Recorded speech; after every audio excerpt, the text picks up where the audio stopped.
सच्चाई बहुत कड़वी है। सच्चाई ये है कि आकाश खाली है, वहाँ कोई नहीं बैठा। वहाँ कोई सुपर पावर नहीं है जो तुम्हारा हिसाब किताब रख रही है। कोई चित्रगुप्त नहीं है, कोई जन्नत नहीं है, कोई दोजख नहीं है। ये सब तुम्हारे मन की इजाद है, इन्वेंशन है। तुमने भगवान को नहीं बनाया, तुम्हारे डर ने भगवान को बनाया है। जब आदिमानव बिजली कड़कती देखता था तो वो डर जाता था। उसे लगता था कि कोई ऊपर नाराज है तो वो जमीन पर लेट जाता था, हाथ जोड़ लेता था। वही डर आज तुम्हारे मंदिरों में है, वही डर आज तुम्हारी मस्जिदों में है। तुम प्रार्थना नहीं कर रहे हो, तुम भीख मांग रहे हो, तुम खुशामद कर रहे हो, तुम रिश्वत दे रहे हो। हे भगवान मेरा धंधा चला दे, मैं नारियल चढ़ाऊंगा।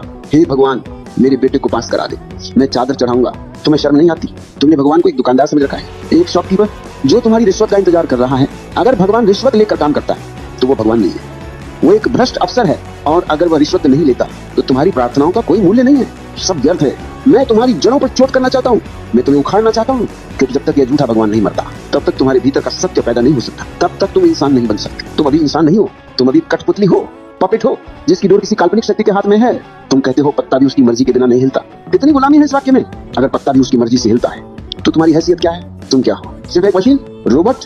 अगर हत्या उसकी मर्जी से होती है, अगर चोरी उसकी मर्जी से होती है, तो फिर पापी तुम क्यों? सजा तुम्हें क्यों? जेल तुम्हें क्यों? भेजो भगवान को जेल, FIR लिखवाओ उसके नाम पर कि हे अदालत इसने मुझसे चोरी करवाई। लेकिन तुम डरते हो, तुम्हारी तर्क शक्ति, तुम्हारी इंटेलिजेंस मर चुकी है।